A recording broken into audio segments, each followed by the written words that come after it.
Annie Dupeyret, née le 28 juin 1947, est une célèbre actrice française, connue pour ses rôles dans des films et des émissions de télévision. De son vrai nom Annie Legras, depuis le début de sa carrière artistique, elle a marqué le cœur du public par son talent d'actrice particulier et sa capacité à se transformer en de nombreux personnages différents. Annie a participé à de nombreuses œuvres cinématographiques et télévisuelles, contribuant à enrichir la culture du divertissement française. Ses rôles suscitent souvent des émotions profondes et honnêtes, les rendant inoubliables pour le public. Cependant, la vie d'Annie Dupeyret a connu un grand choc lorsqu'elle a contracté un cancer du foie. Cette maladie a non seulement affecté sa santé, mais a également bouleversé sa vie. La douleur causée par la maladie l'a obligée à être hospitalisée d'urgence, en raison d'une hypertrophie de l'abdomen, un symptôme courant chez les patients atteints d'un cancer du foie. Face à sa maladie, Annie a fait preuve d'un esprit résilient et courageux, même si dans son cœur, elle ne pouvait s'empêcher de ressentir de la douleur et de l'impuissance face à la cruauté du destin. Au cours de son traitement, Annie Dupeyret a reçu des soins dévoués de la part de l'équipe médicale et une chaleureuse affection de la part de sa famille, de ses amis et de ses fans. Ils se sont tenus à ses côtés, ont partagé ses moments les plus difficiles et l'ont aidé à ressentir un amour et un soutien constant. Elle a subi de nombreux traitements, de la chimiothérapie à la radiothérapie, dans l'espoir de pouvoir combattre cette cruelle maladie. Même si ce n'est pas facile, Annie garde toujours un esprit optimiste, partageant régulièrement ses pensées et ses sentiments à travers des publications sur les réseaux sociaux, pour encourager ceux qui font face à la même maladie. Sa famille, dans cette période difficile, doit également se préparer à quelque chose à laquelle personne ne veut penser, dire au revoir à ses proches.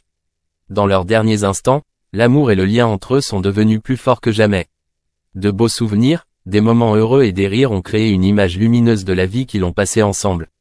Chaque membre de la famille a fait de son mieux pour créer l'espace le plus chaleureux et le plus confortable pour Annie, afin qu'elle puisse ressentir l'amour sans limite qu'il avait pour elle.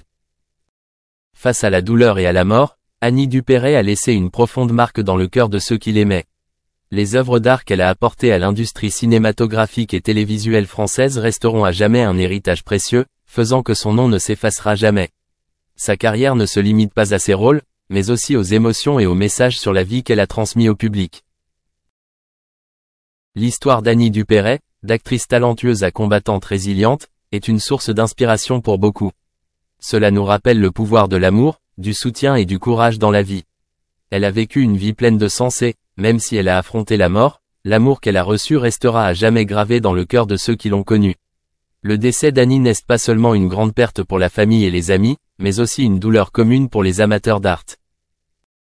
Annie Dupeyret a 77 ans mais garde toujours sa vitalité et sa fraîcheur dans son âme.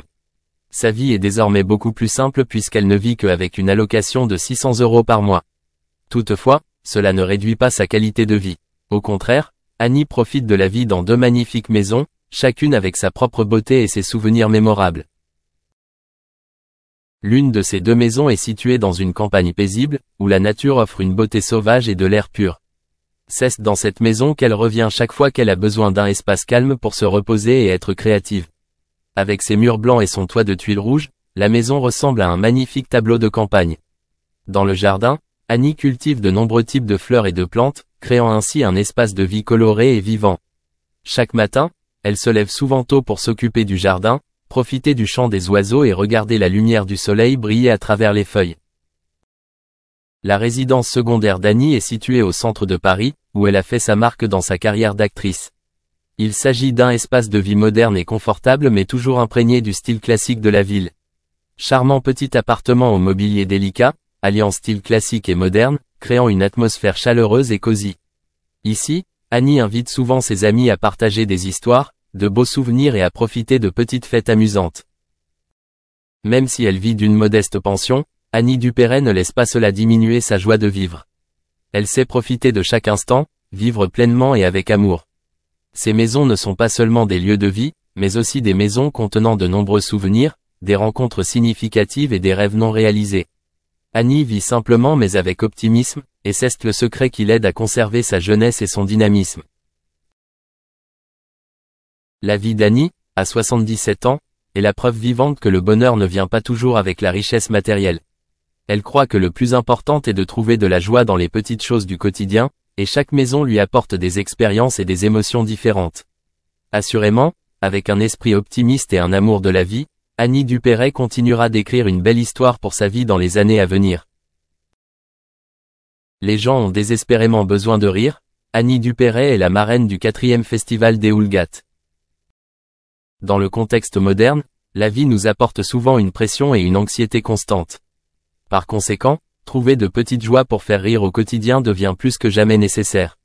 Le 4e festival des Houlgate s'est tenu sous le patronage d'Annie Dupéret, l'une des artistes les plus talentueuses et célèbres de France, et fait partie des activités visant à apporter rire et joie à tous. Annie Dupéret n'est pas seulement une actrice, mais aussi une écrivaine et une amoureuse de l'art. Avec son âme sensible et son dévouement au travail artistique, elle a laissé une profonde impression sur le public à travers ses œuvres cinématographiques et scéniques.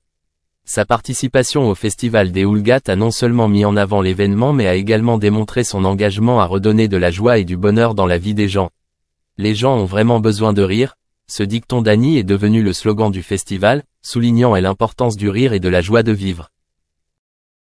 Le 4e festival des Houlgate promet d'être un événement mémorable avec une variété d'activités, allant des spectacles musicaux aux performances artistiques en passant par les activités d'échange culturel. Des performances impressionnantes seront interprétées par des artistes locaux et des invités célèbres, créant une atmosphère vibrante et amusante. Annie Dupéret, en tant que marraine du festival, participera à de nombreuses activités, partagera des histoires intéressantes et fera vivre des moments mémorables au public. Par ailleurs, le festival disposera également de nombreux stands présentant des produits artistiques et culinaires uniques de la région des Houlgate. Des plats délicieux et des produits artisanaux exquis apportent non seulement de nouvelles expériences aux visiteurs, mais démontrent également la richesse et la diversité de la culture locale. C'est aussi l'occasion pour les gens de se rencontrer, d'interagir et de partager des histoires de vie, créant ainsi de beaux souvenirs dans un espace rempli de rire. Houlgate n'est pas seulement un festival mais aussi l'occasion de profiter de la vie ensemble, de créer des liens et de découvrir de nouvelles choses.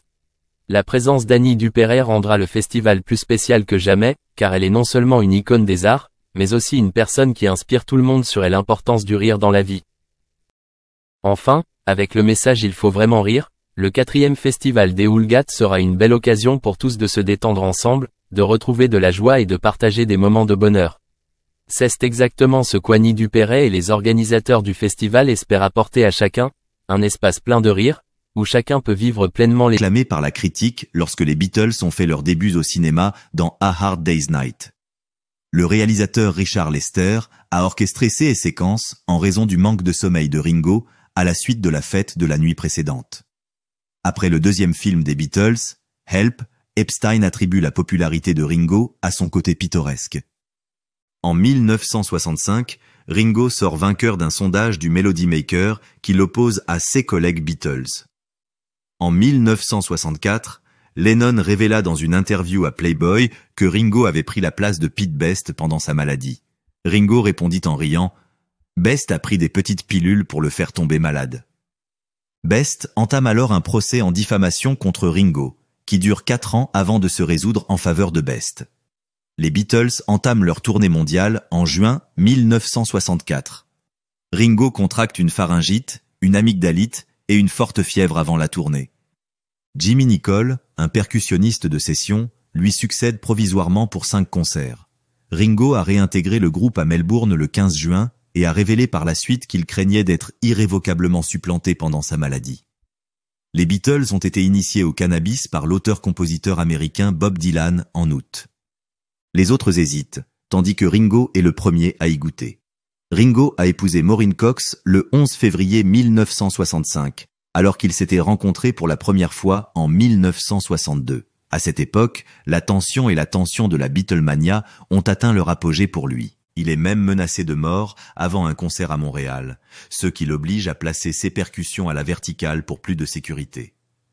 Les performances des Beatles sont influencées par cette pression incessante et Ringo se lamente « Nous devenions de si piètres musiciens ». Il manquait un rythme. Yellow Submarine figure sur l'album Revolver des Beatles, publié en août 1966. Il s'agit du seul single britannique numéro 1 dont Ringo est le chanteur principal. Les Beatles ont mis fin à leur tournée à la fin du mois en raison des pressions croissantes. Ringo a fait un commentaire. « Au moment opportun, nous avons mis fin à la tournée. 4 années de Beatlemania ont suffi à n'importe qui. En décembre, il s'installe à Sunny Heights, une plus grande propriété dans le Surrey, près de Lennon. Ringo a assuré le chant principal sur le titre « With a Little Help from My Friends » de l'album des Beatles, Sgt. Pepper's Lonely Hearts Club Band, sorti en 1967. Ringo a eu l'impression d'être un musicien auxiliaire car il a souvent reçu des instructions sur la façon de jouer malgré l'immense succès de l'album. Sa participation est réduite pendant les sessions d'enregistrement en raison de son incapacité à trouver de nouvelles idées. Il perfectionne ses talents de guitariste pendant son temps libre. Après la mort d'Epstein, en août 1967, les Beatles lancent un projet de film, Magical Mystery Tour.